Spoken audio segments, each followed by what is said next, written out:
আসসালামু আলাইকুম। সুপ্রিয় নবম দশম শ্রেণীর শিক্ষার্থীবৃন্দ, সবাই কেমন আছো? আশা করি প্রত্যেকেই ভালো আছো। তো তোমাদের বাংলা দ্বিতীয় পত্রের অন্যতম একটি গুরুত্বপূর্ণ পরিচ্ছেদ হচ্ছে এই পরিচ্ছেদ 33। পরিচ্ছেদ 33-এর হচ্ছে উদ্দেশ্য এবং বিধেয়। তো উদ্দেশ্য বিধেয় নিয়ে অনেকেই অনেক সমস্যা থাকে, অনেকেই এইখানকার একদম অভ্যন্তরীণ যে বিষয়গুলো, এই বিষয়গুলো বুঝতে পারো না। আশা করি এই ক্লাসটি করলে তোমার এই সংক্রান্ত সকল সমস্যার সমাধান হয়ে যাবে। তো ক্লাসটি করার পূর্বে অবশ্যই বই নিয়ে বসে যাও, সাথে একটি কলম অবশ্যই থাকবে। আসলে আমরা দেখি যে তোমার বইয়ের শুরুতে কি লিখেছে। বলা হচ্ছে যে বাক্যকে উদ্দেশ্য এবং বিধেয় এই দুই অংশে ভাগ করা যায়। আমরা যে বাক্যগুলো বলি, বাক্য আমরা কেন বলি? বাক্য বলি আসলে আমাদের যে মনের ভাব, এই মনের ভাবটাকে আমরা আসলে অন্যের সামনে প্রকাশ করতে চাই। এই যে প্রকাশ করার জন্য আমরা যে বাক্যগুলো ব্যবহার করি, সেই বাক্যগুলোর মধ্যে দুটি অংশ থাকে সাধারণত। একটা অংশ হচ্ছে উদ্দেশ্য, একটা অংশ হচ্ছে বিধেয়। দেখো লেখা আছে যে বাক্যকে উদ্দেশ্য ও বিধেয় এই দুই অংশে ভাগ করা যায়। তাহলে কয়টি অংশে ভাগ করা যায়? দুটি অংশে ভাগ করা যায়। আচ্ছা, এরপরে দেখো লেখা আছে যে যে বাক্যে যাকে উদ্দেশ্য করে কিছু বলা হয় সেটা হচ্ছে বাক্যের উদ্দেশ্য। অর্থাৎ যখন তুমি বাক্যটা বলবে, বাক্যটা যাকে উদ্দেশ্য করে বলবে, যাকে নিয়ে বলবে, সেটাই তোমার বাক্যের উদ্দেশ্য। আর এই উদ্দেশ্য প্রসঙ্গে, উদ্দেশ্য সম্পর্কে তুমি যা বলবে সবই হচ্ছে বাক্যের বিধেয়।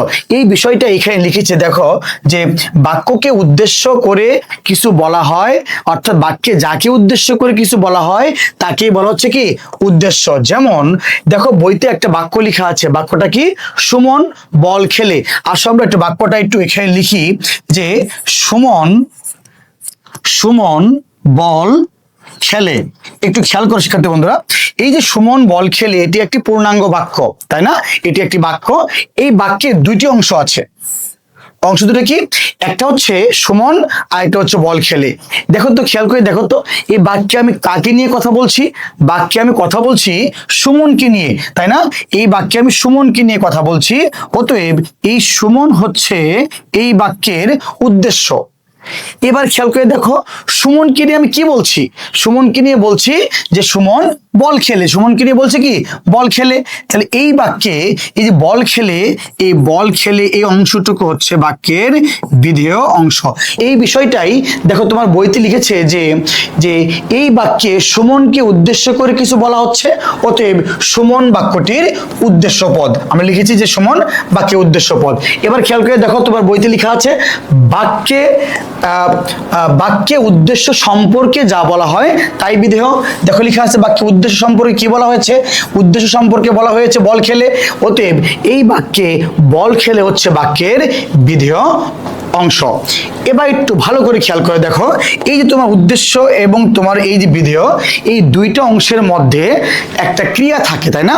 আমরা জানি বাংলা বাক্যে ক্রিয়া হচ্ছে আবশ্যক বিষয়, ক্রিয়া থাকতেই হয়, তাই না? কোনো সময় ক্রিয়া উজ্জ্ব থাকে, কোনো সময় ক্রিয়া সরাসরি দেওয়া থাকে।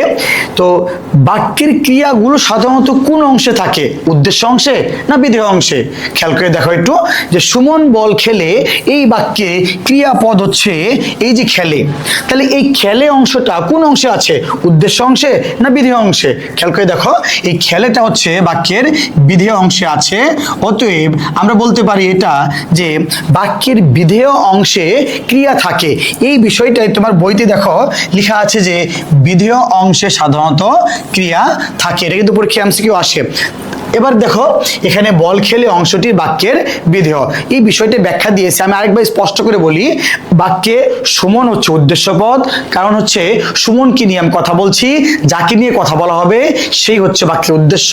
উদ্দেশ্য সম্পর্কে যা বলা হবে তাই হচ্ছে বাক্যের বিধেয়। উদ্দেশ্য সম্পর্কে আমি কি বলেছি? আমি বলেছি বল খেলে, অতএব বল খেলে হচ্ছে বাক্যের বিধেয় অংশ। এবার খেয়াল করে দেখো, উদ্দেশ্য এবং বিধেয় এই দুই অংশের মধ্যে কোন অংশে ক্রিয়ার অবস্থান? ক্রিয়ার অবস্থান হচ্ছে বিধেয় অংশে। অতএব আমরা বলতে পারি সাধারণত বাক্যে বিধেয় অংশে ক্রিয়া থাকে, তবে কিন্তু এর ব্যতিক্রম হতে পারে। হ্যাঁ, এর ব্যতিক্রম কিন্তু হতে পারে। এবার একটু খেয়াল করে দেখো যে এখানে কোন লাইনগুলো তুমি ভালো করে পড়বে। একদম প্রথম লাইনটা তুমি স্টার চিহ্ন দিয়ে রাখো, এগুলো গুরুত্বপূর্ণ লাইন, সরাসরি পরীক্ষায় এমসিকিউ চলে আসে। হ্যাঁ, এমসিকিউ চলে আসে, অর্থাৎ এই প্যারা থেকে এই চারটি লাইন ভালো করে পড়ে নেবে, এখান থেকে কিন্তু এমসিকিউ আসতে পারে। এবার দেখো এরপরে কি আছে, এরপরে দেখো লেখা আছে যে বাক্যকে, আমরা তো এই বাক্যটা বললাম একটু আগে, যে বাক্যটা বললাম বাক্যটা কিন্তু খুব ছোট ছিল, যে সুমন বল খেলে। আমরা কিন্তু সাধারণত এরকম ছোট বাক্য ব্যবহার করি না, বাক্যটাকে কি করতে হয়, আমাদের বাক্যটাকে বড় করতে হয়, অনেক জটিল বাক্য লিখতে হয়, তাই না? সেই জায়গা থেকে বাক্যটাকে আমাদের বড় করার দরকার পড়ে। তো সেখান থেকেই এখানে দেখো লেখা আছে যে বাক্য দীর্ঘ হলে, বাক্যটা যদি দীর্ঘ হয়, বড় হয়, সেক্ষেত্রে কি করতে হয়, সেক্ষেত্রে উদ্দেশ্য ও বিধেয় অংশের সঙ্গে নানা ধরনের শব্দ ও বর্গ যুক্ত হতে পারে। তাহলে বাক্যটাকে, অর্থাৎ বাক্যের যে উদ্দেশ্য এবং বাক্যের যে বিধেয়, এই দুইটা অংশগুলো যদি আমি কোনো কারণে বড় করতে চাই, তাহলে সেখানে কি করতে হবে, কি সেখানে নানা ধরনের শব্দ, অর্থাৎ শব্দ যুক্ত করতে হয় আর বর্গ যুক্ত করতে হয়। এখন তুমি বলবা স্যার আমি তো শব্দ জানি, শব্দ কি, শব্দ হচ্ছে ধ্বনির সমষ্টি, অর্থবোধক ধ্বনির সমষ্টি। এবার খেয়াল করো বর্গ কি জিনিস। বর্গ হচ্ছে বাক্যের শব্দের সমষ্টি। আমরা যখন কথা বলি, খেয়াল করে দেখো, আমরা যখন কথা বলি তখন কিন্তু একটি শব্দ বলি না, আমরা কি করি, আমরা কয়েকটি শব্দকে পাশাপাশি বসাই, কয়েকটি শব্দকে একত্র উচ্চারণ করি। এই যে কয়েকটি শব্দকে একসাথে উচ্চারণ করা, এই বিষয়টার নামই দিচ্ছি আমরা বর্গ, অর্থাৎ বর্গ হচ্ছে শব্দের গুচ্ছ। দেখো লেখা আছে এখানে উদ্দেশ্য ও বিধেয়কে এই সব শব্দ ও বর্গ প্রসারিত করে বলে এর নাম কি, এর নাম হচ্ছে প্রসারক। অর্থাৎ বাক্যের উদ্দেশ্যকে যে বড় করবে, উদ্দেশ্যকে যে বিস্তারিত করে বলবে, সেটাই হচ্ছে বাক্যের উদ্দেশ্যের প্রসারক। আর যদি বাক্যের বিধেয় অংশকে বড় করা হয়, বিধেয় অংশকে বিস্তারিত বলা হয়, বিধেয় অংশ সম্পর্কে অতিরিক্ত কোনো তথ্য দেওয়া হয়, সেটাকে বলছি আমরা বাক্যের বিধেয়ের প্রসারক। এবার সার্বিকভাবে এখানে লিখেছে যে উদ্দেশ্য ও বিধেয়কে যে সকল বর্গ বা শব্দ সমষ্টি দ্বারা বড় করা হয়, বিস্তারিত করা হয়, অতিরিক্ত তথ্য দেওয়া হয়, সেটাকে বলছি আমরা বাক্যের প্রসারক। এছাড়া বিধেয় ক্রিয়ার বিশেষ অংশকে বলা হয় পূরক।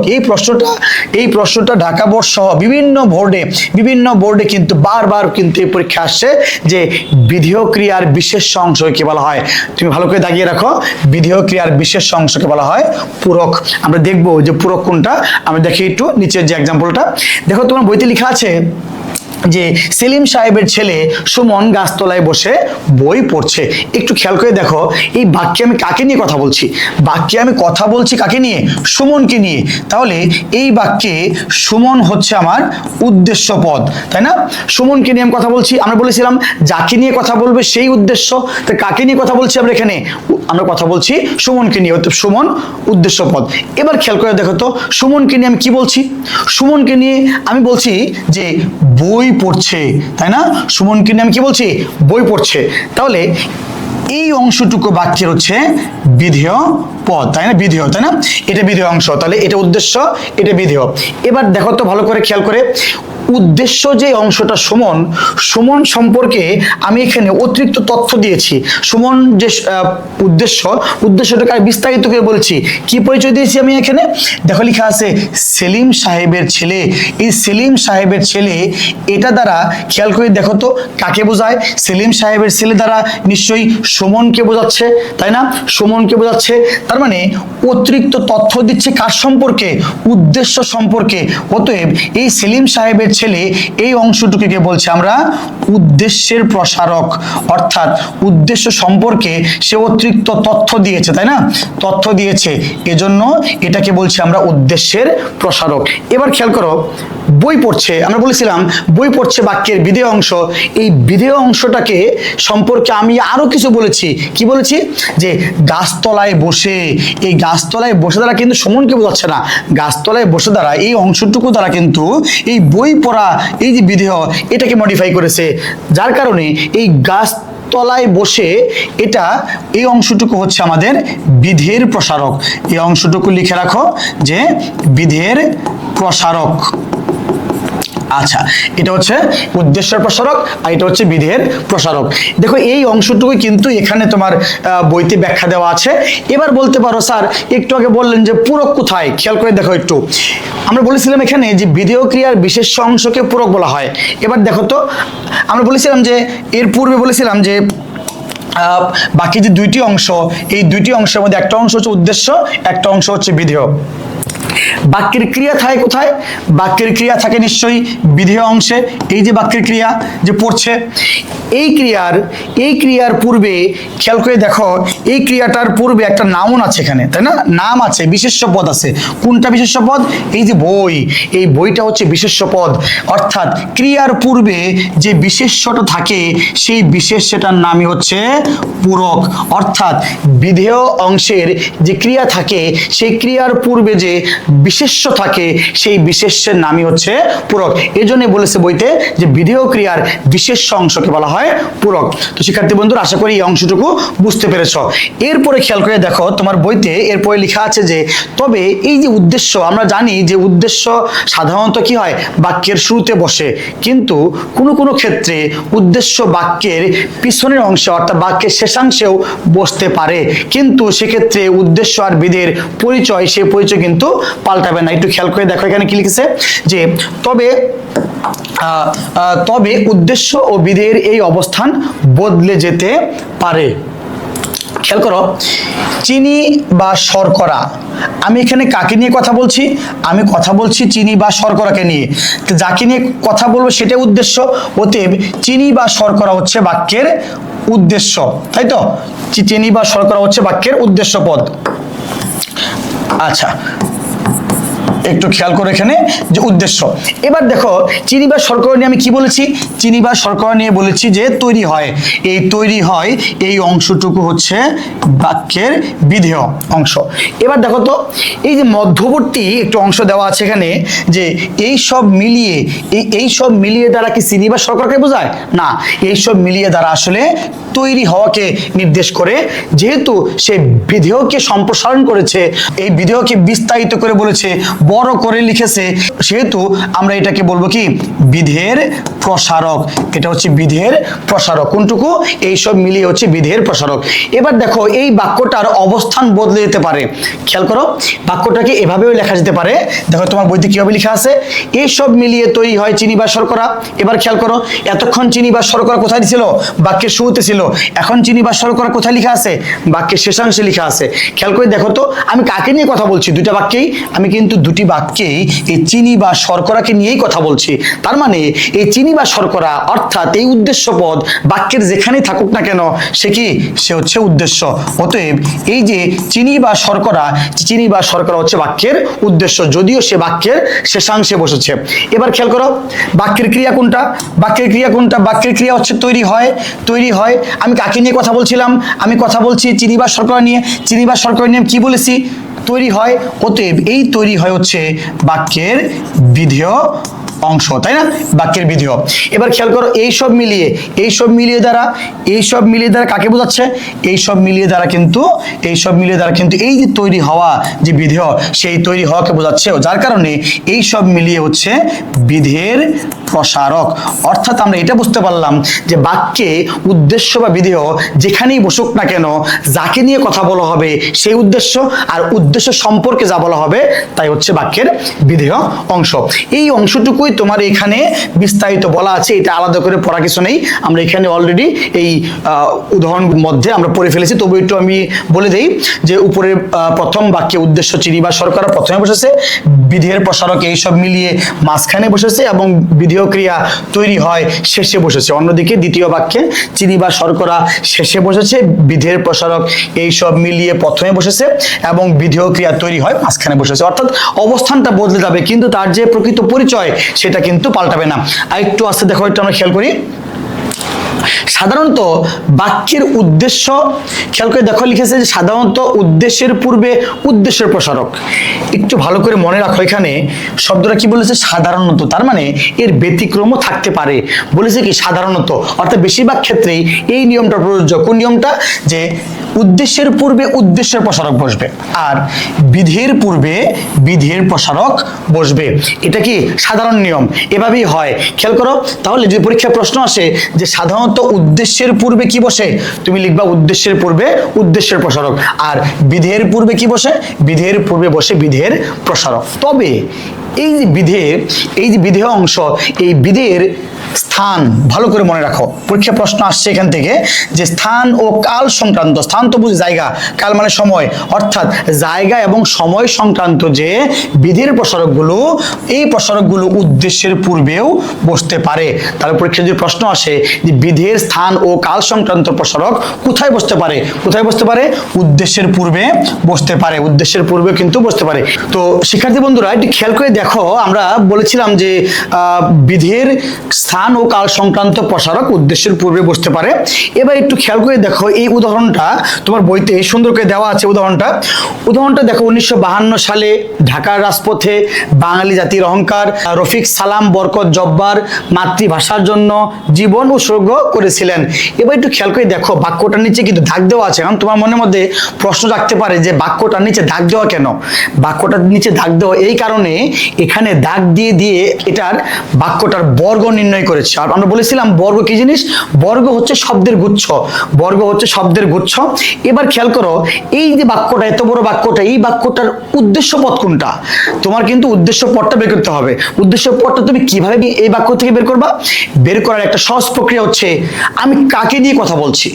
তুমি খালি একটা প্রশ্ন করবা যে আমি কাকে নিয়ে কথা বলছি, কি নিয়ে কথা বলছি। আমি কাকে নিয়ে কথা বলছি?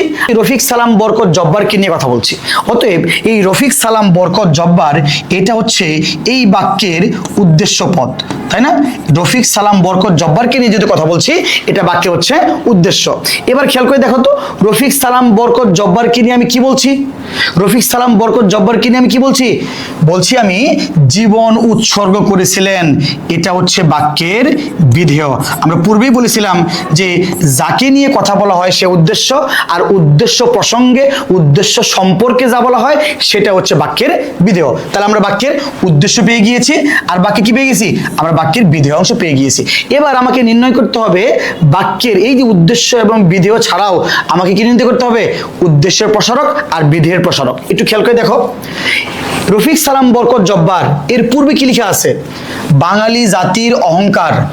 বাঙালি জাতির এই অহংকার, এই যে শব্দের গুচ্ছটা, এটা দ্বারা দেখো তো কাকে নির্দেশ করেছে? রফিক সালাম বরকত জব্বারকে নির্দেশ করেছে, অর্থাৎ উদ্দেশ্য সম্পর্কে অতিরিক্ত একটা তথ্য দিয়েছে। এই অতিরিক্ত তথ্যটাকে আমরা বলছি যে এটা হচ্ছে উদ্দেশ্যের প্রসারক। অর্থাৎ উদ্দেশ্যকে যে বড় করে, উদ্দেশ্য সম্পর্কে যে বিস্তারিত বলে, উদ্দেশ্য সম্পর্কে যে অতিরিক্ত তথ্য দেয়, সেটাকে বলছি আমরা উদ্দেশ্যের প্রসারক। অতএব বাঙালি জাতির অহংকার, এটা হচ্ছে উদ্দেশ্যের প্রসারক। এবার একটু খেয়াল করো, জীবন উৎসর্গ করেছিলেন, আমরা ওখানে একটু পরে যাব। জীবন উৎসর্গ করেছিলেন, এই জীবন উৎসর্গ করেছিলেন, এটা তো বাক্যের বিধেয় অংশ। এখানে খেয়াল করে দেখো তো, মাতৃভাষার জন্য এই অংশটুকু দ্বারা কাকে নির্দেশ করছে?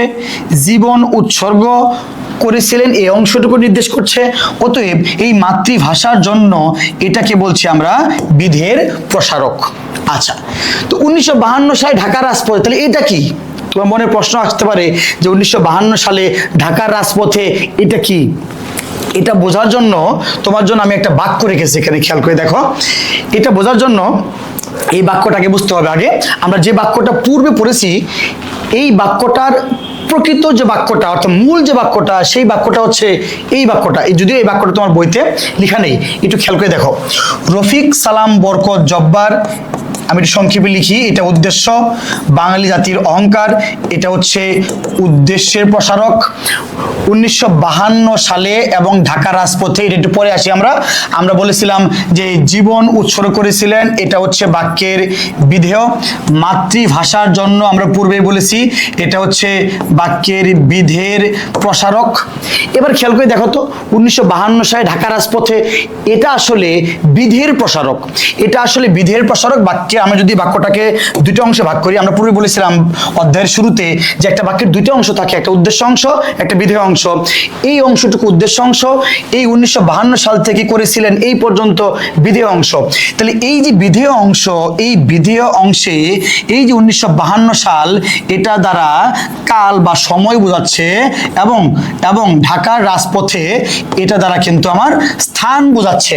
তার মানে বিধের এই যে বিধেয় অংশ, এই যে বিধেয় অংশ, এই যে বিধেয় অংশ, এই বিধেয় অংশের কাল সংক্রান্ত এবং স্থান সংক্রান্ত যে প্রসারক, এই দুইটা সাধারণত কোথায় বসে? সাধারণত এই দুইটা সাধারণত বিধের পূর্বে বসে। কোথায় বসে? বিধের পূর্বে বসে। আমি আরেকবার বলছি, অর্থাৎ বাক্যের যে বিধেয়, এই বিধেয় অংশের পূর্বে স্থান এবং কাল সংক্রান্ত প্রসারক বসে। কিন্তু এটা অনেক সময় কি হতে পারে? এটা অনেক সময় বিধের পূর্বে না বসে উদ্দেশ্যের পূর্বেও বসতে পারে। এই কথাটাই বাক্যের এখানে প্রকাশ করেছে। অর্থাৎ স্থান সংক্রান্ত এবং কাল সংক্রান্ত যে প্রসারক, এটা সাধারণত বাক্যের বিধের পূর্বে বসে। কিন্তু দেখো তোমার বইতে কি লিখেছে, তবে বিধের স্থান ও কাল সংক্রান্ত প্রসারক উদ্দেশ্যের পূর্বেও বসতে পারে। তার মানে এটা সাধারণত বিধের পূর্বে বসে, সাধারণত বিধের পূর্বে বসে। কিন্তু এটা ইচ্ছা করলে, কেউ যদি ইচ্ছা করে যে আমি এটাকে উদ্দেশ্যের পূর্বে বসাবো, তাহলে কোনো সমস্যা নাই, অর্থাৎ উদ্দেশ্যের পূর্বেও বসতে পারে। তার মানে আমি বুঝে নিলাম যে বাক্যে দুইটা বিষয় উদ্দেশ্যের পূর্বে বসতে পারে, একটা হচ্ছে স্থান, একটা হচ্ছে এই কাল। অর্থাৎ স্থান ও কাল সংক্রান্ত প্রসারক উদ্দেশ্যের পূর্বেও বসানো যেতে পারে। এবার দেখো তোমার বইতে এই যে অংশটুকু, এই অংশটুকু আসলে এটারই ব্যাখ্যা দিয়েছে। আমরা একটু তবুও দেখি যে এখানে এই বাক্যে উদ্দেশ্য হলো রফিক সালাম বরকত জব্বার, উদ্দেশ্যের প্রসারক হলো বাঙালি জাতির অহংকার, বিধেয় হলো উৎসর্গ করেছিলেন, বিধেয়ের পূরক হলো জীবন। এই অংশটুকু খেয়াল করো।